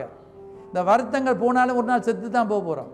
வருத்தம் இல்லாமல் இருந்து சுகத்தோடு இருக்கிறது நல்ல ஒரு காரியம். ஓம். ஆனால் செத்த அங்கே போகிறோம்ன்றது தான் அடுத்த பாயிண்ட். சுகமாயிட்டேன், அதோடைய விட்டுட்டு நான் இந்த வாழ்க்கை மாறாமல், ரட்சிக்கப்படாமல், நான் வாழ்க்கை மாறாமல், இந்த குணங்கள் மாறாமல் இருந்தால் அக்கினி கந்தம் இருக்கிற கடல் தான். அந்த இடத்துக்கு போகக்கூடாது என்பதுக்காக தான் இயேசு எங்கள் மேலே அன்பு வைத்து தன் ஜீவனை கொடுத்தார் என்று சொல்லி பார்க்கிறோம். அவர் ஜீவனை கொடுத்தவர் இன்றைக்கு உயிரோடு இருக்கிறார். அவர் இன்றைக்கும் பேசி கொண்டிருக்கிறார். இன்றைக்கும் பரிசுத்த ஆவியானவரை குறித்து பெண்டிகாஸ்ட் என்று சொல்லி நாங்கள் படிக்கும் போது நாங்கள் காணக்கூடியதாக இருக்கிறது. 14ஆம் வசனத்தில் நீங்கள் பார்ப்பீங்க. அப்பொழுது பேதுரு, இந்த பேதுருவை தான் நாங்கள் பார்க்கிறோம். நீயும் அவரோட கூட இருந்தாய் அல்லவா என்று சொல்லி கேட்கும் வேளையில் எனக்கு அவரை தெரியவே தெரியாது. அம்மாவான சத்தியமாக உண்ட தலையிலையும் சத்தியம் பண்ண ஆயத்தம் என்று சொல்ற மாதிரி பேதுரு சொன்னார், எனக்கு இவரை தெரியவே தெரியாது என்று சொல்லி. ஆனால் அந்த மனுஷனை அன்றைக்கு ஆண்டவர் பரிசுத்த ஆவியினால நிரப்பின வேளையில் அந்த மனுஷன் ஆண்டவர்கிட்ட மன்னிப்பு கேட்டான், மனம் கசந்தான். நாங்கள் அறிந்திருக்கிறோம். அதே மனுஷனை ஆண்டவர் எடுத்து பாவித்தார். அவர் 11 பேரோடும் எழுந்து நின்று அவர்களை பார்த்து ஒரு பிரசங்கம் பண்ணிறாராம். அவர் சொல்லுகிறார் 15ஆம் வசனத்தில், நீங்க நினைக்கிறபடி இவர்கள் வெறி கொண்டவர்கள் அல்ல. இது காலையில் 9 மணியா இருக்குது. 9 மணிக்கு நாங்கள் குடிக்கல. ஒரு சிலர் குடிப்பாங்க, ஆனால் நாங்களோ குடிக்கவில்லை. வெறி கொண்டவர்கள் அல்ல. எல்லாருக்கும் ஒரு யோசனை, ஏனென்றா தேவ full of the Holy Ghost. அதான் இந்த உலகத்தில் இருக்கிற இந்த உலகத்துக்கு ஏற்றபடி வெறி கொள்ளாமல், நாங்கள் குடி வகைகளை எடுக்காமல் ஆவிக்குரிய விதத்தில் நாங்கள் குடித்திருப்போம் என்றால் we will be drunk to do only the work of God. குடிக்காரனை பார்த்துருக்கிறீங்க தானே? சில குடிக்காரங்கள் நடக்கிற விதத்தை பார்த்துருக்கிறீங்க தானே? சில குடிக்காரங்க வந்தா ஐயோண்டு கொண்டிருப்போம், வந்துட்டான் வந்துட்டான் வந்துட்டான். சில குடிக்காரன் வந்து அவங்க ஒன்றுமே சொல்ல மாட்டான், பேசாமல் இருப்பான். சில குடிக்காரங்க சிரித்து கொண்டிருப்பாங்க. நீங்கள் பார்த்துருக்குறீங்களா? நான் ஒரு வீட்டில் கொஞ்ச நாட்கள் டொரண்டோக்கு வந்த புதுசில் இருந்தேன். அப்பொழுது அந்த வீட்டில் இருக்கிறவர் எனக்கு நல்ல தெரிந்தவர். அவர் அன்றைக்கு நல்லா கதைக்கிறார். கதை கேட்க நான் சொன்னேன், அவர்கிட்ட பேரை சொல்லி, இன்றைக்கு அண்ணா நல்லா கதைக்கிறீங்களேண்டு. அவர்கிட்ட வைஃப் சிரிச்சா, சோழவனுக்கு தெரியுது இல்லைண்டு. ஏன்னா அவர் தண்ணி அடிச்சிட்டார். அவரும் சிரித்து போட்டு கதைகளை சொல்லி கொண்டிருக்கிறார். சில குடிக்காரங்கள் வித்தியாசமாக நடப்பாங்க. பரிசுத்த ஆவியில் நிரம்பிட்டா எங்களுக்கு வெக்கம். சிலாக்கள் அந்த குடிச்சிட்டு தான் கொஞ்சம் தண்ணி அடிச்சு போட்டு தான் வந்து தைரியமாக கதைக்க வருவாங்க, சண்டித்தனம் காட்ட வருவாங்க. பார்த்துருக்கீங்களா? அந்த நேரத்தில் தான் கதைப்பாங்க. நீ அன்றைக்கு என்ன சொன்ன, நீ என்ன சொன்ன, அடிப்படை வருவாங்க. இப்போ பரிசுத்த ஆவியில் நிரம்பிட்டா ஆண்டவர் எங்களுக்கு ஒரு தைரியத்தை தருவார். சத்தியத்தை பயமில்லாமல் துண்டு பிரதியை கொடு. எங்களோட பிள்ளைகள் இந்த கடந்த கிழமைகளில் வந்து துண்டு பிரதிகளை கொண்டு போய் வீடு வீடாக கொண்டு போய் கொடுத்தார்கள். வர வேண்டாம்னு சொன்னாலும் பயமில்லாமல் போய் எங்கே கொடுக்கணுமோ அந்த பக்கத்து வீட்டில் போய் கொடுத்துட்டு போயிருக்கிறாங்க. அதுதான் எங்களுக்கு வேணும். இன்றைக்கு பயம் என்றது இருக்காது. பரிசுத்த ஆவியானவர் வந்துட்டா ஒரு தைரியம் வரும். பரிசுத்த ஆவியானவர் வந்துட்டா வெக்கம் பறந்தோடும். பரிசுத்த ஆவியானவர் வந்தா பாவம் செய்யறதுக்கு பயப்படுவோம், வெக்கம் வரும் பாவம் செய்யறதுக்கு. ஆனா கர்த்தருக்கு எழும்பி பிரகாசிக்க கர்த்தர் எங்களுக்கு உதவி செய்வார் என்பதை இந்த வசனங்களுக்கூடாக நாங்கள் அறிந்திருக்கிறோம். பேதுரு பிரசங்கம் பண்ணும் வேளையில அங்க நாங்கள் பார்க்கிறோம், அங்க இருந்து கேட்கிறார்கள் எல்லாரும். அவர்கள் கேட்ட பொழுது 37ஆம் வசனத்தை வாசித்து பார்க்கும் வேளையில சொல்லப்படுகிறது என்னவென்று சொன்னார். வாசியுங்கள் 37ஆம் வசனம் 2:37. இதை அவர்கள் கேட்ட பொழுது, அந்த பிரசங்கத்தை கேட்ட பொழுது இருதயத்திலே குத்தப்பட்டார்கள், உணர்த்தப்பட்டு பேதுருவை மற்ற அப்போஸ்தலரையும் பார்த்து, சகோதரரே நாங்கள் என்ன செய்ய வேண்டும் என்று கேட்டார்கள். அப்பொழுது பேதுரு அவர்களை நோக்கி, நீங்க மனம் திரும்ப வேண்டும். you have to repent. நீங்க செய்த பிழைகள் தவறுகள். இவ்வளவு நாளும் பாப்டிசம் எடுத்திருக்கிறோம், சர்ச்சுக்கு வாரோம், ஆனா எங்களுடைய வாழ்க்கையில சில காரியங்களை நாங்க விட்டு விலக வேண்டும் என்று ஆவியானவர் இந்த காலவேளையில நம்மோடு பேசிக்கொண்டிருக்கிறார். எங்களுக்கு தெரியும், மற்றவனுக்கு தெரியாது. ஆவியானவர் உணர்த்துறார். ஆவியானவருக்கு ஒன்றுமே மறைத்து வைக்க முடியாது. இந்த காலவேளையில திரும்ப ஆண்டவர் சொல்லுகிறார், இந்த இடத்துக்கு திரும்ப வா, நீ முந்தி இருந்த இடத்துக்கு திரும்ப வா என்று ஆண்டவர் சொல்லுகிறார். அதைத்தான் கர்த்தர் திரும்ப திரும்ப எங்களோடு பேசிக்கொண்டிருக்கிறார். அங்க அந்த தொடர்ந்து வாசிங்க. ஒவ்வொருவரும் பாவ மன்னிப்பு கண்டு இயேசு கிறிஸ்துவின் நாமத்தினால நீ ஞானஸ்நானம் எடுக்கத்தான் வேணும். இப்ப ஞானஸ்நானம் எடுக்காம செத்தவன் என்ன நடக்கும்? கள்ளன் போனான் தானே. ஒருவர் கேட்டார், அப்ப அந்த போத சொன்ன, நீ கள்ளனாண்டு. அவனுக்கு கள்ளனுக்கு சான்ஸ் இல்லை, ஆனா எனக்கு சான்ஸ் இருக்குது ஞானஸ்நானம் எடுக்க. இப்போ வயது போன 90 வயதான அம்மாவுக்கு கொண்டு வந்து ஞானஸ்நானம் கொடுக்கும் பாஸ்டர்னு சொன்னால், நான் அந்த அம்மாவை பார்ப்பேன். அவள் கொடுத்தா தண்ணிக்குள்ளே போய்க்க தண்ணியை அடித்து கிடிச்சு மூச்சு திணறி நான் தான் கொண்டு என்ன தான் ஹேண்ட் கஃப் போட்டுடுவாங்க. நான் கொடுக்க மாட்டேன். நான் அவங்களுக்காக ஜெபம் பண்ணுவேன். என்று அவருடைய இருதயத்தில் என்ன ஞானஸ்நானம் எடுக்கணும் என்ற ஒரு விருப்பம் மாத்திரமில்லை, மனப்பூர்வமாக கேட்குறா ஞானஸ்நானம் கொடுங்கோண்டு. அப்போ அவள் செத்த அங்கே போவா, எங்கே போவா? அவள் பரலோகம் போவா. ஸோ இந்த காலவெளியில் ஆண்டவர் எங்களோடு பேசுகிறார். இது தேவனுடைய வார்த்தை. பாஸ்டர் சொலமன் நேரம்னா என்னுடைய வார்த்தை இல்லை, இது தேவனுடைய வார்த்தை. வாசிங்களா தொடர்ந்து என்ன நடக்கும்? அப்பொழுது பரிசுத்த ஆவியின் வரத்தை பெறுவீர்கள். வாக்குத்தத்தமானது உங்களுக்கும் உங்கள் பிள்ளைகளுக்கும். பரிசுத்த ஆவியின் வரத்தை பெறுவீங்க. பரிசுத்த ஆவியின் வரத்தை பெற்றுக்கொள்வீங்க.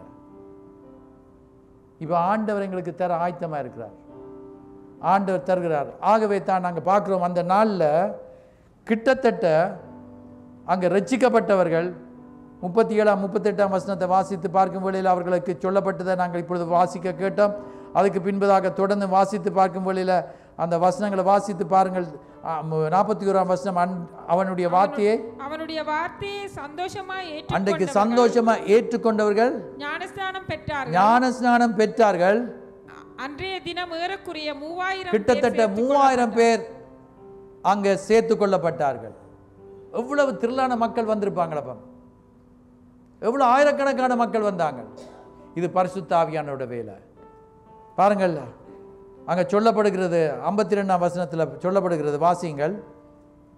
தேவனை 47 வசனத்தை வாசியுங்கள். தேவனை துதித்து ஜனங்கள் எல்லாரிடத்திலும் தயவு பெற்றிருந்தார்கள். ரட்சிக்கப்படுகிறவர்களை கர்த்தர் அனுதினமும் சபையிலே ஆண்டவர் சேர்த்து கொண்டு வருகிறார். இன்றைக்கு உங்களை சர்ச்சில் சேர்த்து வைத்திருக்கிறது ஆண்டவர். ஏதேன் தோட்டத்தில் ஆதாம் ஏவாளை கொண்டு வந்து வைத்தவர் கர்த்தர். ஆனால் ஆதாமும் ஏவாளும் கீழ்ப்படியாதனால ஏதேன் தோட்டத்தை விட்டு ஓட வேண்டி வந்தது. கீழ்ப்படியாதவர்கள் சபையை விட்டு ஓட வேண்டிய ஒரு நிலைமை ஏற்பட்டது. இன்றைக்கு நான் சொல்கிறேன் என்னென்னு சொன்னால், கர்த்தருடைய வீட்டுக்குள்ளே இருக்கும் வேளையில் நான் சொல்கிறேன் சாதாரணமாக இல்லை, கர்த்தரை விட்டு பின்வாங்கி போனவங்க எத்தனையோ பேர் இருக்கிறாங்க. அதைத்தான் நான் இன்றைக்கு சொல்லுகிறேன். பிள்ளையா நீங்கள் எடுத்துடக்கூடாது. சிலாக்கள் உடனே கிளிக் பண்ணிடுவீங்க. வித்தியாசமாக ஆண்டு பாஸ்டர் இப்படி தான் சொன்னார், உங்களை பற்றி தான் சொன்னார். இன்றைக்கு நான் சொல்கிறேன், பின்வாங்கி போயிருக்கிறாங்க ஆக்கள். இன்றைக்கு அருமையான தேவனுடைய பிள்ளைகளை, கர்த்தர் சபையில் உங்களை சேர்த்து வைத்திருக்கிற இடத்துல இருப்பீங்கள் என்றால் கர்த்தர் ஆசீர்வாதத்தை கொடுக்க ஆயத்தமாக இருக்கிறார். பேழைக்குள்ள வந்தவன் ஆசீர்வதிக்கப்பட்டு காக்கப்பட்டான். கர்த்தருடைய இரத்தத்தினால கழுவப்பட்டு மீட்கப்பட்டவர்களை கர்த்தர் பாதுகாக்கிறவர், ஆசீர்வதிக்கிறவராக இருக்கிறார். 4ஆம் அதிகாரத்துக்கு போவோம். 31 வசனத்தை வாசித்து பார்க்கும் வேளையில் பரிசுத்த ஆவியானவர் இறங்கி அவர்கள் ஜெபம் பண்ண வேளையில் என்ன நடந்தது வாசியுங்கள். அவர்கள் ஜெபம் பண்ணின போது அவர்கள் எல்லாரும் ஜெபத்தை விடையில. பரிசுத்த ஆவியானவர் வந்துட்டார். 10 நாள் முடிஞ்சது, 50வது நாளில் நடந்துட்டது, எல்லாம் ரைட் என்று சொல்லி போட்டு முடிஞ்சது என்றது போயில. கண்டினியூஸ்லி தேவ ஸ்டெட்ஃபாஸ்ட் இன் பிரேயர் என்று சொல்லி பார்க்கிறோம். அவர்கள் உறுதியாக ஜெபத்தில் தரித்திருந்தார்கள். அவர்கள் ஜெபம் பண்ண போது அவர்கள் கூடியிருந்த இடம் அசைந்தது. அவர்கள் எல்லாரும் பரிசுத்த ஆவியினாலே நிரப்பப்பட்டு தேவ வசனத்தை தைரியமாக சொன்னார்கள். எனக்கு இயேசுவை பற்றி சொல்ல தெரியல, இதுக்கு பைபிள் ஸ்கூல் போக தேவையே இல்லை. சிலாக்க சொல்றாங்க இயேசுவை பற்றி சொல்றதுக்கு பைபிள் ஸ்கூலுக்கு போயிட்டு வாங்க. பைபிள் ஸ்கூலுக்கு போயிட்டு வரக்க நீ செத்து போயிடுவ.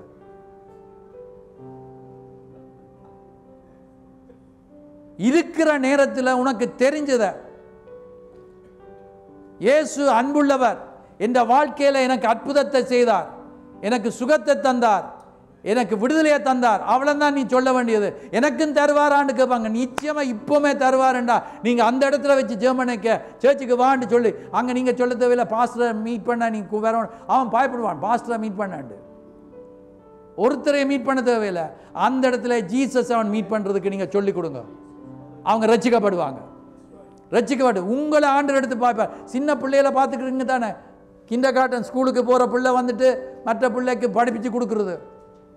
This the way, no that's not the way, this the way, எல்லாம் பிள்ளையா எல்லாம் சொல்லிக் கொடுப்பாங்க. தெரியாத ஆனால் டீச் பண்ணுறாங்க, தெரிஞ்சதை சொல்லிக் கொடுக்குறாங்க. உங்களுக்கு தெரிஞ்சதை டீச் பண்ணுங்க. ஆண்டவர் ஆக்களை ரட்சிப்புல கொண்டு வருவார். ஆண்டு அந்த இடம் அசைந்தது என்று சொன்னால் என்னென்னா, the glory of God fill that place. ஆண்டருடைய மகிமை அந்த இடத்தை நிரம்பிடுது.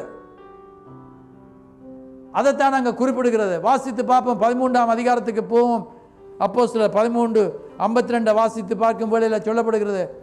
Acts chapter 13 verse 52.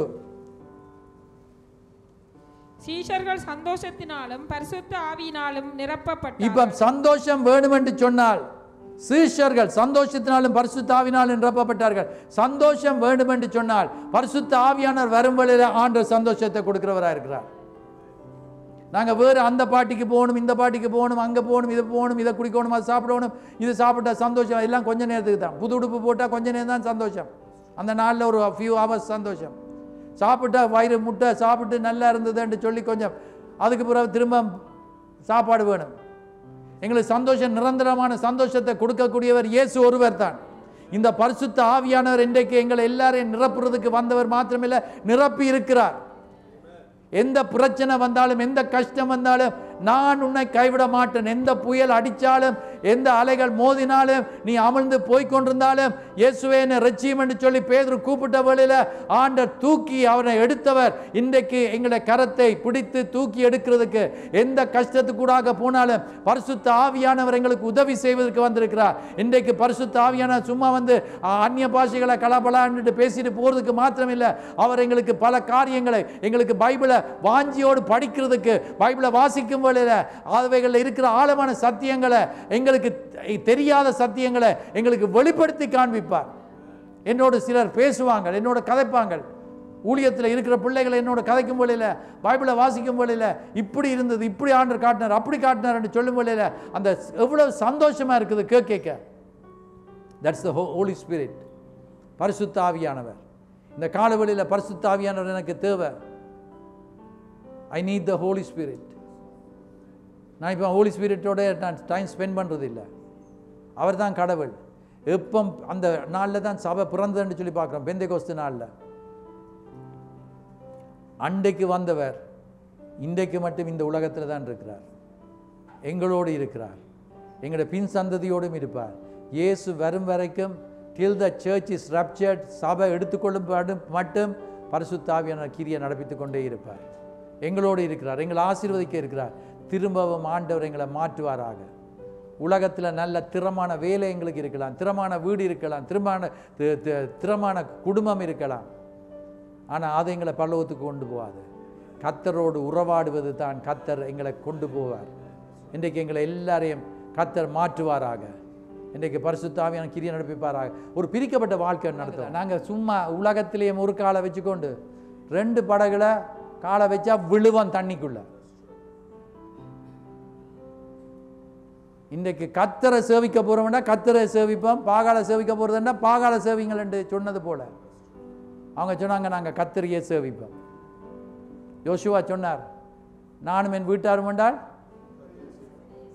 ஆனால் அது பாட்டு தானே, எங்களோட வாழ்க்கை வித்தியாசம் தானே. சர்ச்சுக்கு வந்தால் அப்படிதான், வெளியில் போனால் வேற பாட்டு. இன்றைக்கு எவ்வளவு துக்கமான காரியங்கள். தேவண்டிய வீட்டில் வந்து பாட்டு பாட பழகினாக்கள், தேவண்டிய வீட்டில் வந்து இசைக்கருவிகளை வாசிக்க வலிக்கட்டாக்கள், தேவண்டிய வீட்டில் வந்து காரியங்களை பிரசங்கம் பண்ண பழகினாக்கள் இன்றைக்கு உலகத்துக்குள்ளே இருக்கிறாங்கள்டா. எவ்வளவு வேதனையான காரியம். கர்த்தர் இந்த காலவெளியில் எங்களோடு தான் பேசுகிறார், எங்களோடு தான் பேசுகிறார். God is speaking with us. இன்றைக்கு ஆண்டவர் சொல்கிறார், I want you my son, I want you my daughter. எனக்கு உன்னை தேவை, உன்னை கொண்டு நான் இன்னும் பெரிய காரியங்கள் செய்ய விரும்புகிறேன். I love you so much. இயேசு சொல்லுகிறார், I love you. பரிசுத்த ஆவியானவர் சொல்லுகிறார், that's why I'm here this morning and I am working in the hearts of people. உங்களுடைய இருதயத்தில் ஆவியானவர் பேசினார், கையொத்தம் தேவையில்லை, ஒன்றும் செய்ய தேவையில்லை. நீங்கள் அந்த இடத்துலையே இருக்கிற இடத்துலையே கர்த்தருக்கு உங்களை ஒப்பு கொடுத்துருங்க. கர்த்தர் உங்களை ஏற்றுக்கொள்ள ஆயத்தமாக இருக்கிறார். கண்களை மூடி நாங்கள் ஜெபம் பண்ண போகிறோம். Thank you Lord. எல்லா கண்கள் மூடி இருக்கும் வேளையில், தலைகள் குனிந்திருக்கும் வேளையில், it is between you and God right now. நான் உங்கள்கிட்ட கேட்க போகிறது இல்லை, கையுயர்த்த சொல்லி கேட்க போகிறது இல்லை. ஆவியானவர் உங்களோடு பேசி கொண்டிருக்கிறார். எத்தனையோ காரியங்கள் ஆண்டவர் பேசுவார். நான் பிரசங்கம் பண்ணாத எத்தனையோ விஷயங்களை கூட கர்த்தர் உங்களுக்கு ஞாபகத்துக்கு கொண்டு வருவார். எல்லாத்தையும் கர்த்தருக்கு முன்பதாக சிறிப்படுத்தும் வேளையில் கர்த்தர் உங்களை பாய்ப்பார். பிரிக்கப்பட்ட ஒரு வாழ்க்கையை நடத்துங்கள், கர்த்தருக்கண்டு ஜீவியுங்கள், கர்த்தருக்கண்டு ஒப்பு கொடுங்கள். கர்த்தர் உங்களை வாழ்க்கையை மாற்றுவார். எல்லாரும் ரெடியான்னு சொன்னால் கர்த்தருக்கு நீங்கள் ஒப்பு கொடுத்து, ஆண்டவரே நான் இருக்கிற வண்ணமாக வருகிறேன், என்னுடைய குறைவுகள், என்னுடைய குற்றங்கள், தப்புகள், பாவங்கள் எனக்கு தெரியும். எனக்கு ஒரு திடீரென்று ஒரு மரணம் ஏற்பட்டால் ஆண்டவரே உம்முடைய ராஜ்யத்துக்குள்ளே வரமாட்டேன்ட்டு எனக்கு நல்லா தெரியும். வெளியில் ஆக்களுக்கு தெரியாது, ஆனால் எனக்கு தெரியும். என்னை மன்னியும் ஆண்டவரே, என்னை சுத்திகரியும் ஆண்டவரே, உங்களுடைய ரத்தத்தை நான் கழுவி சுத்திகரியும் என்று சொல்லும் வழியில் ஆண்டவர் எங்களை சுத்திகரிக்கிறவராக இருக்கிறார். பரிசுத்த ஆவியானவர் இந்த இடத்துல இருக்கிறார். அவர் கிரியை நடப்பித்து கொண்டிருக்கிறார். வரப்போகிற நாட்களில் இன்னும் வல்லமையான காரியங்களை நடப்பிப்பார். அதில் சந்தேகம் என்பது ஒன்றுமே கிடையாது. ஆண்டவர் பெரிய காரியங்களை செய்வார். நாங்கள் கர்த்தரை பார்க்க வருகிறோம், கர்த்தர் எங்களுக்கு பெரிய காரியங்களை செய்வார். கர்த்தரை பார்க்க வருகிறவன் வெட்கப்பட்டு போக மாட்டான். அவரை நோக்கி பார்த்தவர்கள் அவருடைய முகங்கள் பிரகாசித்தது. எல்லா கண்கள் மூடி இருக்கும் வழியில், தலைகள் குனிந்திருக்கும் வழியில் ஜெபம் பண்ண போகிறோம். பிதாவே, இந்த காலை ஆராதனைக்காக உங்களை துதிக்கிறேன், ஸ்தோத்திரிக்கிறேன். இன்றைக்கு ஆண்டவா உங்களுடைய ஆவியானவரை குறித்து நாங்கள் பேசினோம். பரிசுத்த ஆவியானவரே, நீங்கள் கடவுள், நீங்கள் இந்த இடத்துல கிரியை நடப்பித்து கொண்டிருப்பதற்காக ஸ்தோத்திரம். யாரெல்லாம் ஆண்டவா தங்களை உங்களோடு ஒப்புரவாக்கி கொண்டார்களோ, ஆண்டவா உங்களுடைய இரத்தத்தால், இயேசுவின் இரத்தத்தால் கழுவப்பட்டு மீட்கப்பட்ட அந்த நிச்சயத்தை திரும்பவும் ஆண்டவா பெற்றுக்கொண்டவர்கள், ஆண்டவா திரும்பவும் அர்ப்பணித்து ஆண்டவா புதுப்பித்தார்களோ, அத்தனை பேரையும் ஆசீர்வதிக்கும்படி கேட்கிறார். தொடர்ந்து அவருடைய கரங்களை பிடித்து நடத்தும்படி கேட்கிறார். வழி நடத்துங்க. இயேசு கிறிஸ்துவின் நல்நாமத்துக்கு கேட்கிறோம் பிதாவே, ஆமேன்.